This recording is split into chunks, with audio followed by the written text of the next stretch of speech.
जय जिनेन्द्र। हम लोग तत्वार सूत्र के अध्यायों का अर्थ देख रहे हैं। अब तक हमने 3 अध्यायों का अर्थ देख लिया है। तीसरे अध्याय में वर्णन था हम अधोलोक का और मध्यलोक का। अब अगर हमें ऊर्ध्वलोक को जानने की जिज्ञासा हो तो हमें चतुर्थ अध्याय का अर्थ जो है बहुत अच्छे से समझना पड़ेगा। इसमें फुल डिटेल नॉलेज आएगी जो भी ऊर्ध्वलोक के बारे में, है ना। तो यदि आप ऊर्ध्वलोक को जानने की जिज्ञासा रखते हैं तो इस चतुर्थ अध्याय के अर्थ को शुरू से लेकर लास्ट तक जरूर से सुनिएगा, है ना। तो चलिए हम शुरू करते हैं। बोलो उमा स्वामी महाराज की जय। देवाश चतुर्निकायाः, है ना। चतुर्थ अध्याय है तत्वार सूत्र का, जिसका हमने पहला पद देखा है। देवाश चतुर्निकायाः यानी कि देव चतुः यानी 4, निकाया यानी भेद वाले होते हैं। यानी देवता कितने प्रकार के होते हैं, तो यहाँ पे बता रहे हैं आचार्य कि 4 प्रकार के देव होते हैं। कौन कौन से होते हैं? भवनवासी, व्यंतर, ज्योतिषी और वैमानिक, है ना। ये 4 प्रकार के देव होते हैं। अब दूसरा हम पद देखते हैं। आदित्यस त्रिषु पीतांत लेश्याः, है ना। आदित्यस यानी कि आदि के यानी शुरू के, त्रिषु यानी 3 तक। जो हमने 4 भेद पढ़े उसमें से शुरू के जो 3 तक भेद हैं वहाँ पे पीतांत लेश्याः, पीत है अंत में जिसके इतनी लेश्या होती है। यानी कि लेश्या यानी होते हैं आत्मा के परिणाम। यानी हमारे आत्मा के परिणाम को 6 लेश्याओं में हम विभाजित करते हैं। कृष्ण, नील, कापोत, पीत, पद्म, शुक्ल, है ना। ये 6 लेश्याएं होती है। तो इसमें से 3 तो लेश्याएं अशुभ होती हैं और 3 शुभ होती हैं। तो 3 अशुभ लेश्या प्लस 1 पीत लेश्या, ये जो है शुरू के जो 3 प्रकार के देव थे, भवनवासी, व्यंतर और ज्योतिषी, वहाँ तक जो है ये वाले परिणाम पाए जाते हैं, है ना। अब तीसरा हम वो देखते हैं। तीसरा सूत्र है दशाष्ट पंच द्वादश विकल्पाः कल्पोपन्न पर्यंताः, है ना। 10 मतलब 10, अष्ट मतलब 8, पंच यानी 5, द्वादश यानी 12, विकल्पाः विकल्प होते हैं किसके? कल्पोपन्न पर्यंताः, कल्पोपन्न तक के देवों के, है ना। तो कल्पोपन्न किसे कहते हैं? अभी आपको ये चीज़ समझना पड़ेगा कि वैमानिक देव जो हैं वो 2 प्रकार के होते हैं। एक होते हैं कल्पोपन्न और एक होते हैं कल्पातीत, है ना। तो जो 16 स्वर्ग होते हैं वहाँ तक के देवों को हम कल्पोपन्न कहते हैं, है ना। तो यहाँ पर हमें वहाँ तक भेद बताए हैं। यानी कि 10, 8, 5 और 12 विकल्प वाले जो है कल्पोपन्न तक भेद देवताओं के भेद होते हैं। इसका क्या मतलब हुआ? इसका ये मतलब हुआ कि भवनवासी देवों के तो 10 प्रकार के भवनवासी देव होते हैं, 8 प्रकार के व्यंतर देव होते हैं, 5 प्रकार के ज्योतिषी देव होते हैं, और जो कल्पोपन यानी 16 स्वर्ग होते हैं वहाँ तक जो है 12 भेद होते हैं। अब आप कहेंगे कि 16 स्वर्ग हैं और वहाँ पे 12 भेद किस हिसाब से वहाँ पर बताए गए हैं? तो ये सब भेद जो है वहाँ पर इंद्रों की अपेक्षा बताए गए हैं, है ना। चलिए, अब तो ये चीज़ आपको समझ में आ गई है यहाँ तक कि जो है 16 स्वर्ग तक के देवताओं के यहाँ पर प्रकार बताए गए हैं कि उनके कितने भेद होते हैं, है ना। अच्छा, फिर आता है नेक्स्ट वाला जो हम सूत्र देखते हैं वो है इंद्र सामानिक त्रायस्त्रिंश पारिषद आत्मरक्ष लोकपालानीक प्रकीर्ण काभियोग्य किल्विष्काश्चैकशः, है ना। तो इस वाले सूत्र में क्या बताया गया है कि जो देव हैं उनकी और भी कैटेगरीज होती हैं। कैटेगरीज यानी कि पोस्ट्स होती हैं, है ना। हम इसको ऐसे समझ सकते हैं जैसे कि हम लोग की भी पोजीशंस होती हैं अलग अलग। तो ऐसे देवताओं में भी जो है 10 प्रकार की जो है पोजीशन होती हैं। तो कौन कौन सी पोजीशन है उसमें? उनके यहाँ पे इंद्र होते हैं, सामानिक होते हैं, त्रायस्त्रिंश होते हैं, पारिषद होते हैं, आत्मरक्ष, लोकपाल, अनीक, प्रकीर्णक और अभियोग्य और किल्विष्क।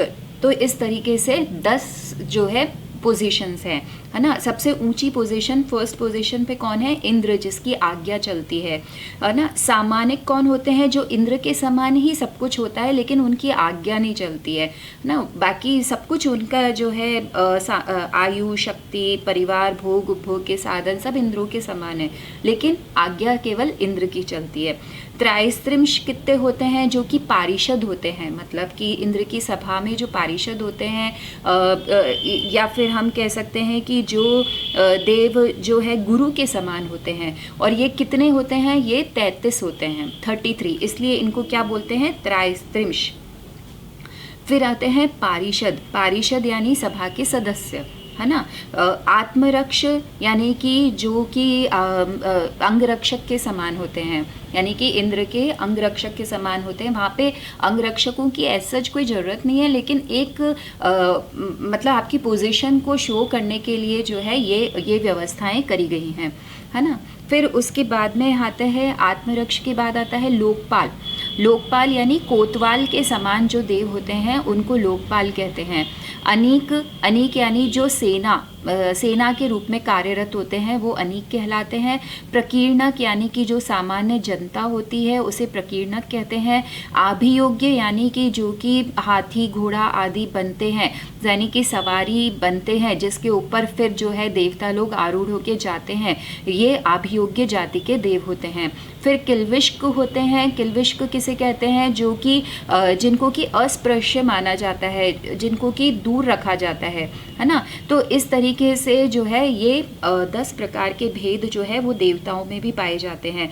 हम लोग ये भावना करते हैं कि हम जो है देवगति में पैदा हों, लेकिन देवगति में जाने के लिए भी वहाँ पे भी अलग अलग कैटेगरीज हैं, है ना। तो अगर हमें टॉप मोस्ट कैटेगरी में आना है तो हमें उसी के लिए उसी के अकॉर्डिंग अपने भाव और परिणाम करने पड़ेंगे, है ना। फिर उसके बाद में आता है त्रैस्त्रिंश लोकपाल वर्ज्या व्यंतर ज्योतिष्काः। त्रैस्त्रिंश लोकपाल वर्ज्या व्यंतर ज्योतिष्काः, कि व्यंतर और ज्योतिषी जो देव होते हैं, व्यंतर और ज्योतिषी देवों के अंदर त्रैस्त्रिंश और लोकपाल जो भेद हैं ये वहाँ पर नहीं पाए जाते हैं। ये डिफरेंस बताया जा रहा है कि व्यंतर और जो ज्योतिषी देव होते हैं उनके वहाँ पे भी यही सब भेद होते हैं लेकिन 2 भेद वहाँ पे नहीं पाए जाते। कौन से? त्रैस्त्रिंश और लोकपाल, है ना, वहाँ पे ये नहीं होते। फिर आता है पूर्व्योर द्विन्द्राः, यानी कि भवनवासी और व्यंतरों के जो है 2-2 इंद्र होते हैं, है ना। जो ऊपर के देव होते हैं वहाँ तो एक एक इंद्र होता है लेकिन जो भवनवासी और व्यंतर जो भेद हैं वहाँ पे 2-2 इंद्र होते हैं। यानी इंद्र की पोस्ट पे 2 जने होते हैं, 2 इंद्र होंगे और 2 प्रतीन्द्र होते हैं वहाँ पर, है ना। अच्छा, फिर आता है काय प्रविचारा आ एशानाथ, यानी कि वहाँ पे काम सेवन की क्या व्यवस्था है, वहाँ की क्या विधि है, इसके बारे में यहाँ पर बताया जा रहा है। बताया है कि काय प्रविचारा आ एशानाथ, यानी कि ईशान स्वर्ग तक, आ यानी तक, काय प्रविचारा यानी काय से प्रविचार होता है, यानी काय से काम सेवन किया जाता है मनुष्यों की भांति, है ना। तो ईशान स्वर्ग पर्यंत तक यानी कि कौन कौन आ गए? भवनवासी भी आ गए, व्यंतर भी आ गए, ज्योतिष भी आ गए और सौधर्म और ईशान स्वर्ग के देव भी आ गए, है ना।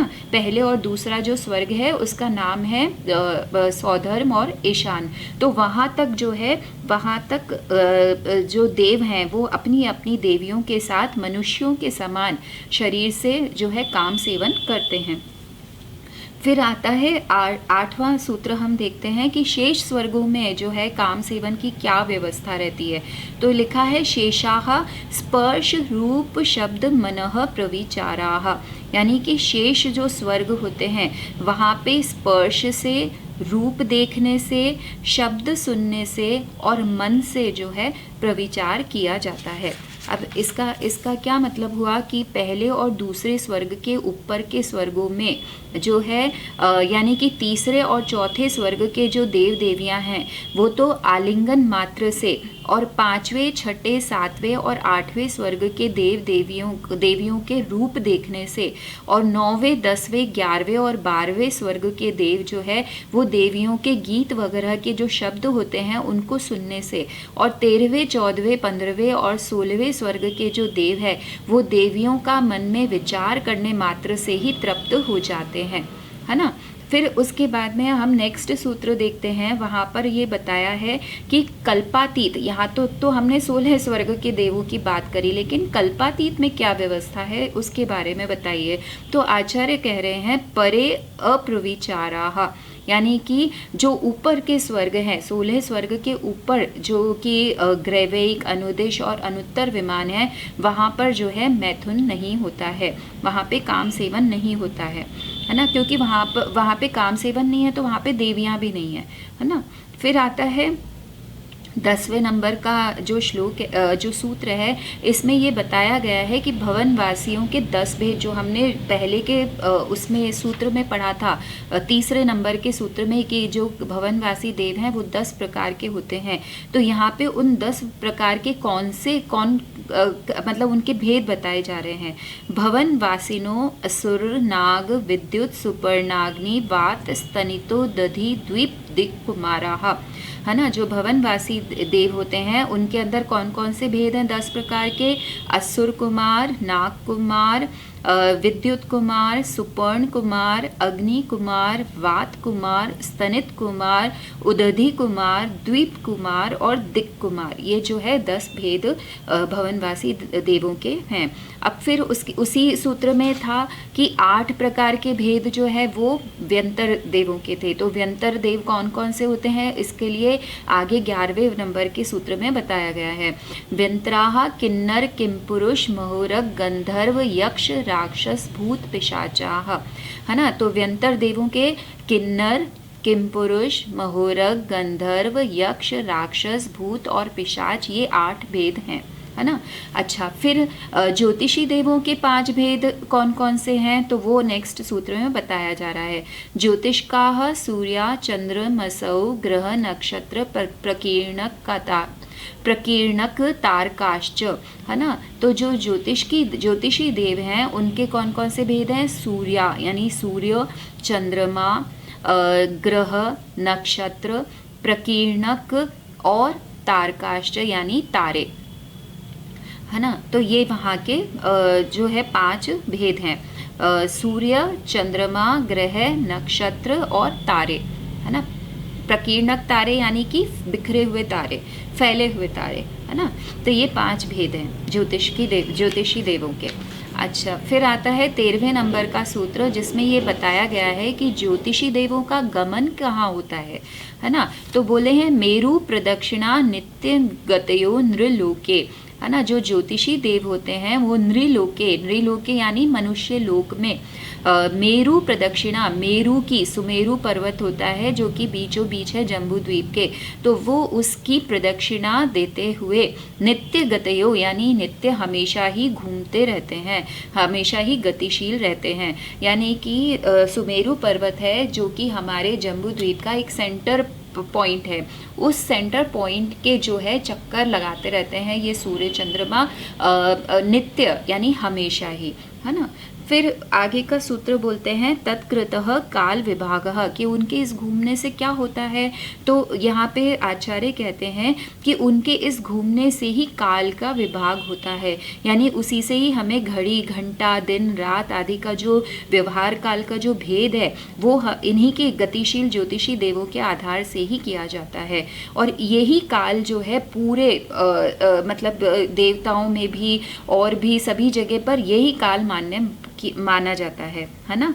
फिर आता है बहर अवस्थिताः, यानी कि मनुष्य लोक के बाहर जो है ज्योतिषी देव होते हैं उनकी क्या स्थिति होती है। तो आचार्य कहते हैं बहर अवस्थिताः, यानी बाहर के मनुष्य लोक के बाहर के जो ज्योतिषी देव होते हैं वो तो स्थिताः, वो गमन नहीं करते हैं, वो अपनी जगह पर स्थिर होते हैं। फिर आता है वैमानिकाः, यानी कि अब वैमानिक देवों का वर्णन यहाँ से शुरू किया जाता है ना। तो कल्पोपन्नाः कल्पातीताश्च, यानी कि वैमानिक देव दो प्रकार के होते हैं, एक होते हैं कल्पोपन्न और एक होते हैं कल्पातीत, है ना। तो अब यहाँ पर आपको ये चीज़ समझनी पड़ेगी कि जो देवता लोग होते हैं ऊपर के, जो वैमानिक देव होते हैं, वहाँ पे जो 16 स्वर्ग होते हैं वो कैसे होते हैं, तो दो दो के पेयर्स में होते हैं विमान, है ना। यानी कि नीचे पहले 2, फिर उसके ऊपर 2, फिर उसके ऊपर 2, ऐसे करते करते जो है 8 पेयर्स होते हैं, यानी इनको कहेंगे हम 16 स्वर्ग, है ना। फिर उसके ऊपर जब हम जाते हैं तो आते हैं 9 ग्रैवेक, है ना। उसके ऊपर 9 ग्रैवेक आएंगे, फिर 9 ग्रैवेक के ऊपर 9 अनुदिश विमान आएंगे। 9 अनुदिश विमान कैसे स्थित हैं वहाँ पर, तो एक सेंटर में होता है और बाकी के 8 जो है वो 4 दिशाओं में और 4 जो उसकी बीच की दिशाएं हैं वहाँ पर। तो इस तरीके से 8 जो है वो अनुत्तर विमान, 9 अनुत्तर विमान होते हैं, है ना।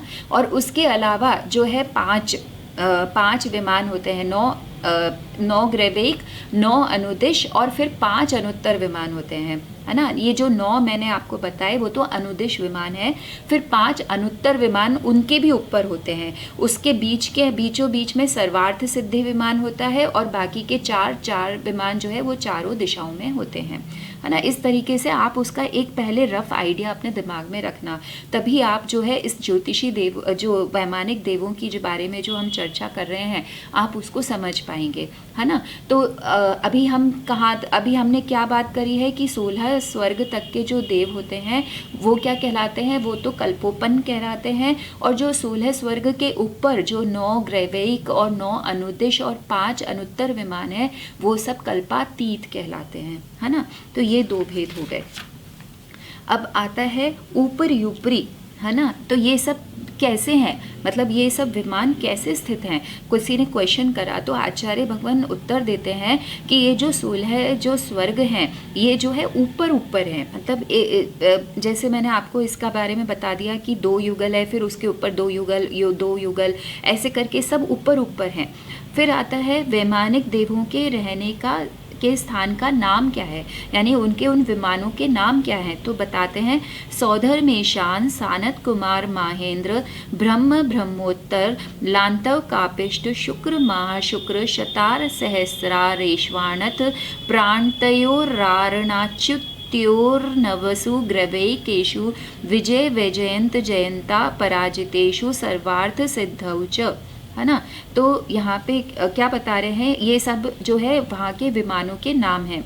सौधर्मेशान, सानत कुमार माहेंद्र, ब्रह्म ब्रह्मोत्तर, लांतव कापिष्ट, शुक्र महाशुक्र, शतार सहस्रार, इस तरह से ये तो हो गए 12 स्वर्ग। फिर आते हैं आनत प्राणत और आरण अच्युत, है ना। तो ये तो हो गए हमारे 16 स्वर्गों के नाम। फिर उसके ऊपर आ जाएंगे तो नवसु ग्रवैकेषु, यानी 9 ग्रैवेक आ जाएंगे। फिर उसी में ही ऊपर जो है 9 अनुदिश विमान आ जाएंगे और उसके ऊपर विजय वैजयंत जयंत अपराजित और सर्वार्थ सिद्धि नाम के 5 अनुत्तर विमान आ जाएंगे, जिसमें कि सर्वार्थ सिद्धि तो बीचों बीच में है और विजय वैजयंत जयंत और अपराजित जो है वो 4 दिशाओं में है ना। तो इस तरीके से ये बता दिया गया है। अच्छा, फिर आता है कि वैमानिक देवों के में जो है उत्तरोत्तर किसकी अधिकता पाई जाती है, मतलब जैसे जैसे हम ऊपर बढ़ते जाते हैं तो वैसे वैसे उन देवताओं के पास में क्या स्पेशल क्वालिटी बढ़ती जाती है।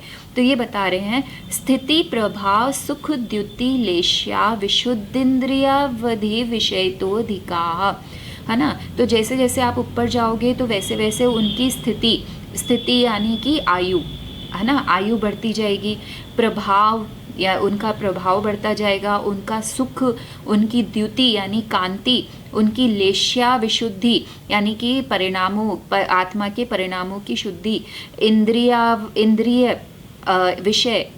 विषय वो बढ़ते जाएंगे और अवधि विषय अवधि विषय यानी उनके अवधि ज्ञान होता है, उनका ज्ञान अवधि ज्ञान होता है। तो अवधि ज्ञान का जो क्षेत्र है, जो विषय है, वो भी बढ़ता बढ़ता जाएगा, यानी वो ज़्यादा से ज़्यादा चीज़ों को जान सकेंगे अपने अवधि ज्ञान के माध्यम से। तो ये चीज़ें बढ़ते हुए क्रम में होती है, नीचे के स्वर्गों में कम होती है। नीचे के स्वर्गों में स्थिति, प्रभाव, सुख, द्युति, लेश्या, विशुद्धि, इंद्रिय विषय और अवधि ज्ञान का विषय जो है वो कम कम रहेगा, फिर ऊपर ऊपर बढ़ता बढ़ता जाएगा, ये यहाँ पर बताया गया है। फिर आता है गति शरीर परिग्रहाभिमानतो हीनाः, मतलब कि ऊपर ऊपर जब जाते हैं तो किस चीज़ की हीनता पाई जाती है, मतलब कमी किसकी पाई जाती है। अभी तो पहले वाले श्लोक में तो बताया कि इन इन चीज़ों की वृद्धि होती है, अब बता रहे हैं कि किन किन चीज़ों की कमी होती जाती है। तो वो बोलते हैं गति, यानी कि उनके आने जाने का जो परिणाम है, उनके गति रूप परिणाम है, वो ऊपर ऊपर के विमानों में कम होता जाता है। शरीर की जो अवगाहना है वो भी कम कम होती जाती है, परिग्रह भी कम कम होता जाता है, और अभिमानतो यानी कि मान कषाय जो है वो भी कम होती जाती है ना। फिर उसके बाद में आता है पीत पद्म शुक्ल लेशा द्वित्रिशेषेषु, यानी कि पहले तो हमने शुरू का जो दूसरे नंबर का श्लोक था उसमें हमको जो है शुरू के 3 उनकी लेशा बता दी गई थी वहाँ पर, लेकिन हमें वैमानिक देवों की लेशा नहीं बताई गई थी। तो यहाँ पर इस श्लोक के अंदर जब प्रश्न किया गया कि वैमानिक देवों में लेशाएँ कौन कौन सी होती हैं, तो यहाँ पर उत्तर देते हैं कि पीत पद्म शुक्ल लेशा द्वित्रिशेषेषु, यानी कि 2 युगलों में, 3 युगलों में, और जो शेष के जो विमान है सब वहाँ पर पीत पद्म और शुक्ल लेश्या पाई जाती है। लेश्या का जैसे मैंने आपको कहा कि आत्मा के परिणाम को लेश्या कहते हैं, तो जो शुभ लेश्या होती हैं वो पीत पद्म और शुक्ल होती हैं। तो ये तीनों शुभ लेश्याएं जो है वो वैमानिक देवों में पाई जाती हैं। उत्तर उत्तर जैसे जैसे ऊपर बढ़ते जाएंगे वैसे वैसे लेशा शुभ से शुभ होती जाएगी। प्राग ग्रेवेकेभ्यः कल्पाः, है ना। अब यहाँ पर ये बोलते हैं कि ग्रेवेक, 9 ग्रेवेक उनके प्राग यानी पहले पहले क्या कहलाते हैं, कल्प, वो कल्प विमान कहलाते हैं, कल्पोपन कहलाते हैं, है ना। जो 16 स्वर्ग तक की जो व्यवस्था है वो कल्पोपन कहलाती है।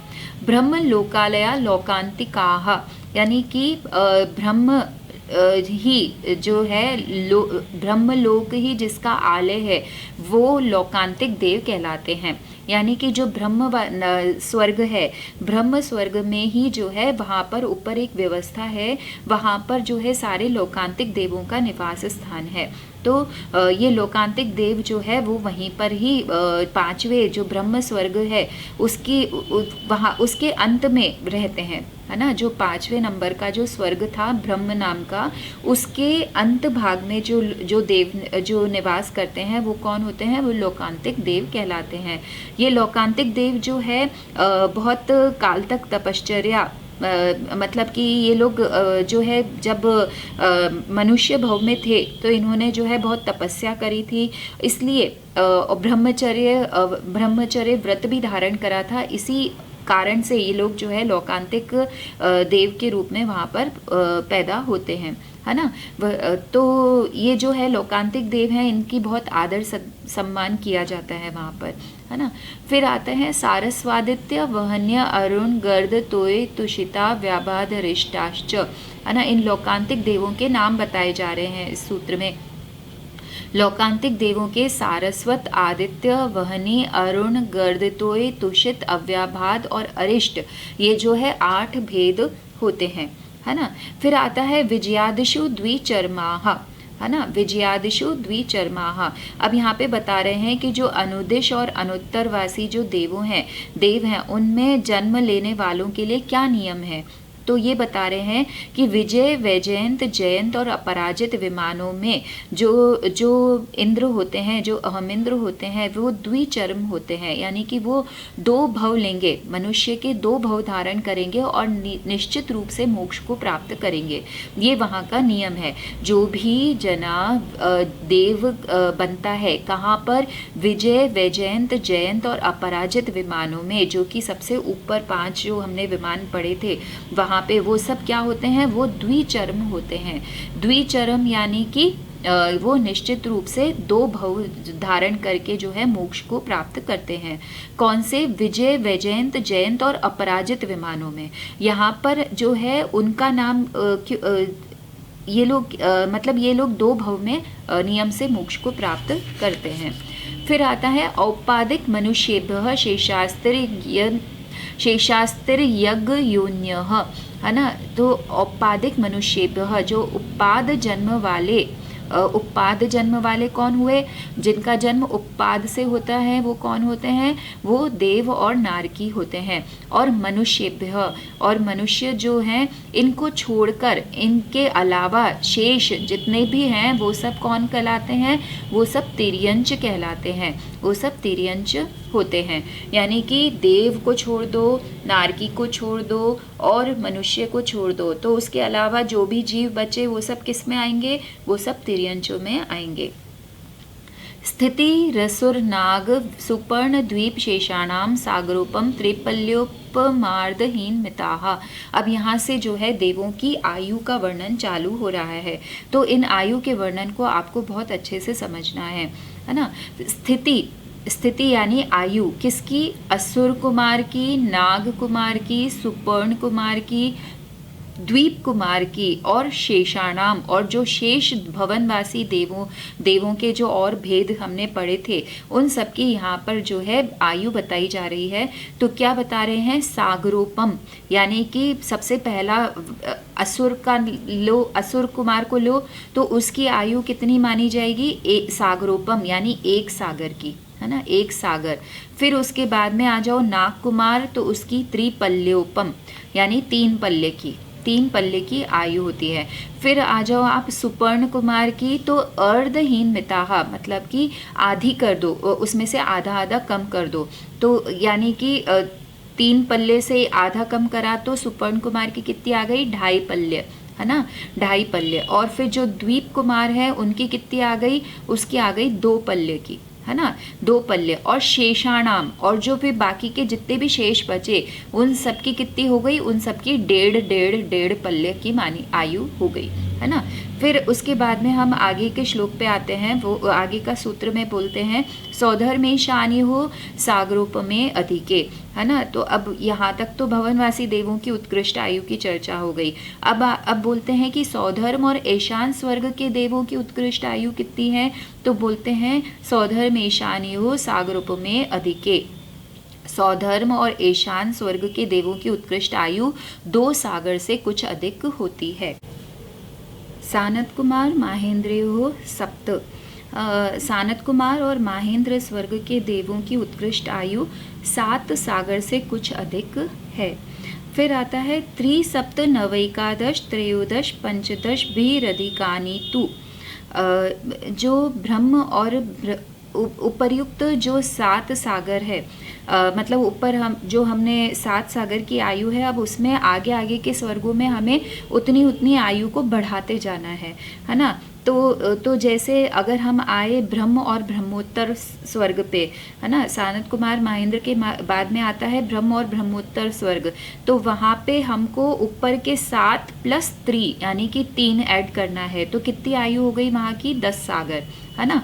फिर उसके बाद में आता है लांतव और कापिष्ट स्वर्ग आता है, तो वहाँ पे भी हमें 7 + 7 ऐड करना है, तो वहाँ की हो गई 14 सागर।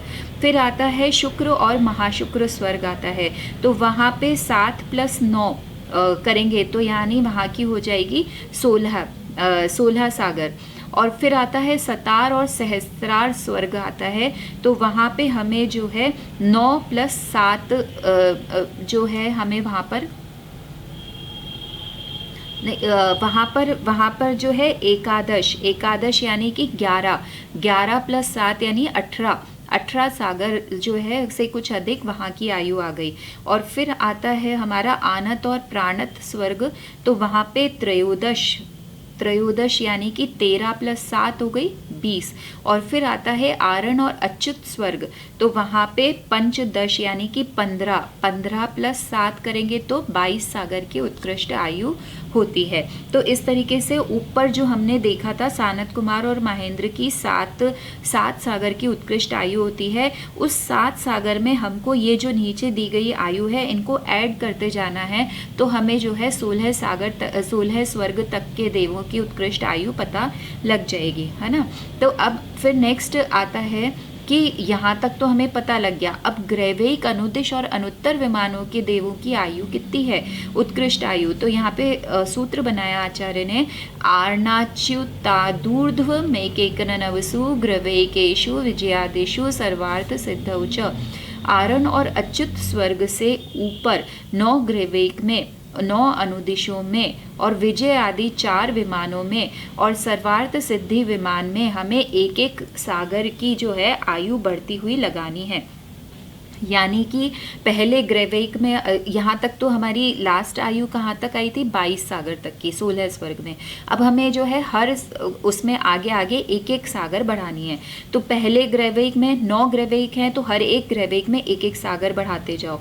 तो पहले ग्रैविक में हो गई 23 सागर की, दूसरे ग्रैविक में हो गई 24 सागर की, तीसरे में 25, फिर चौथे में 26, फिर पाँचवें में 27, फिर छठे में 28, फिर 7वें में 29, फिर 30, 8वें में 30 सागर की हो गई और 9वें में 31 सागर की हो गई। तो यहाँ तक तो हमें एक एक सागर बढ़ानी है। अब आ गई बात 9 अनुदिशों की, तो वहाँ पे हमें सब में एक एक नहीं बढ़ानी है, क्योंकि वहाँ पे विमान ऐसे बिखरे हुए हैं, एक के ऊपर एक नहीं है, ऐसे बिखरे हुए हैं, तो सब में एक सागर बढ़ाना है। तो 9 अनुदिशों में 32 सागर की आयु उत्कृष्ट हो जाएगी। और फिर आता है 5 अनुत्तर विमान, तो वहाँ पे भी हमें जो है एक सागर बढ़ानी है, तो वहाँ पे 33 सागर की उत्कृष्ट आयु हो गई।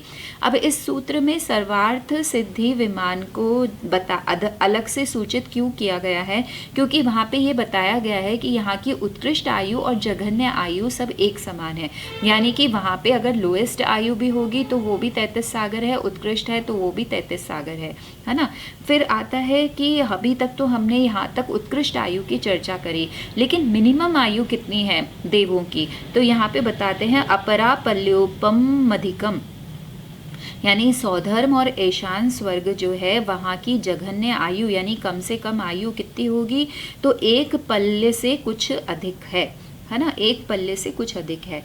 परतः पूर्वानंतरा, है ना, ऊर्ध्व लोक में पहले पहले देवों की उत्कृष्ट आयु को जो है आगे आगे वाले देवों की जो है जघन्य आयु होती है। यानी कि जो पहला स्वर्ग है उसकी जितनी भी उत्कृष्ट आयु होगी, तो दूसरे स्वर्ग की जो है वो जघन्य आयु हो जाएगी, वो मिनिमम आयु हो जाएगी उसकी, है ना। तो जैसे कैसे लेंगे हम, सौधर्म और ईशान स्वर्ग में जो उत्कृष्ट आयु कुछ अधिक 2 सागर की है, तो वह सानत कुमार और महेंद्र स्वर्ग में जघन्य आयु हो जाएगी, है ना। तो यहाँ पे कपल में है ना, 2-2 युगल में है स्वर्ग, तो पहले दूसरे स्वर्ग की जो उत्कृष्ट आयु है वो तीसरे और चौथे स्वर्ग की जो है मिनिमम आयु हो जाएगी। फिर इसी तरीके से तीसरे और चौथे की जो मैक्सिमम आयु है वो आगे आने वाले जो है 5वें और 6ठे स्वर्ग की जो है वो मिनिमम आयु हो जाएगी।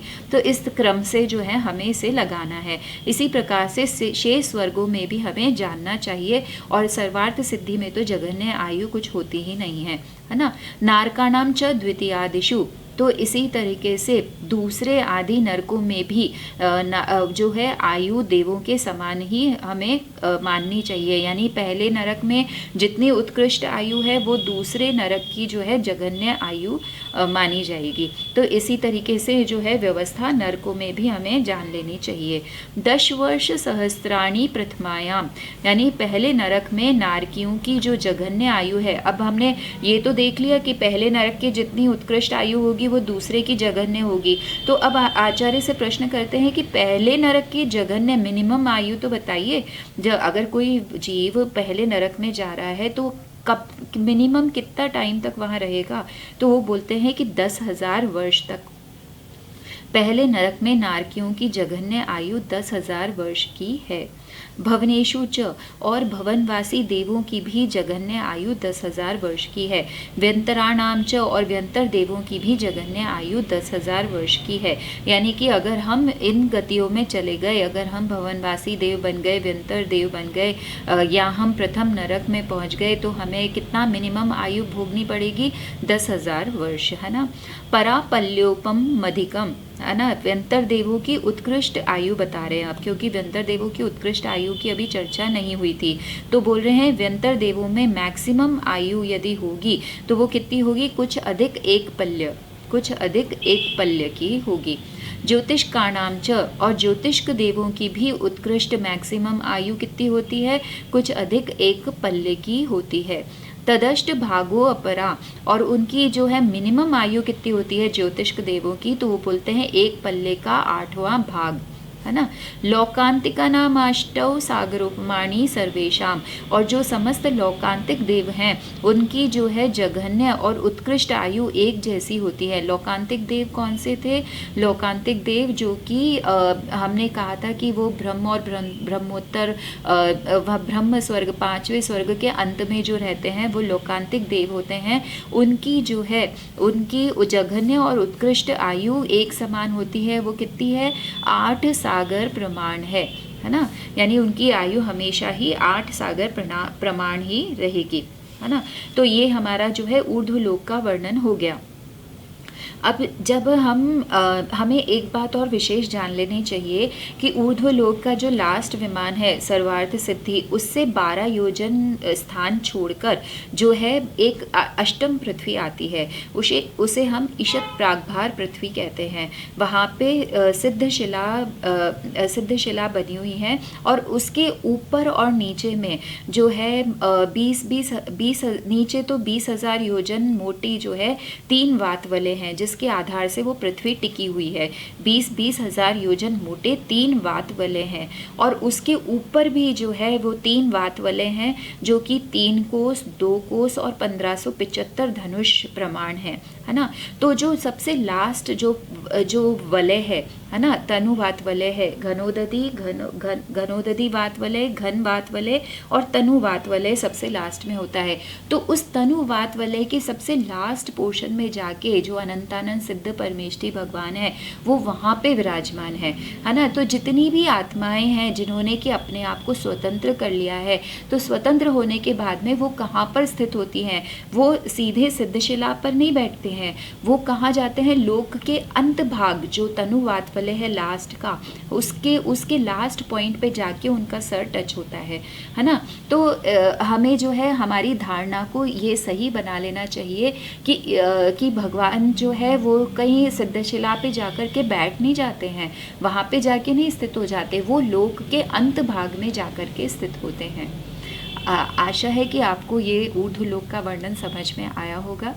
जय जिनेंद्र।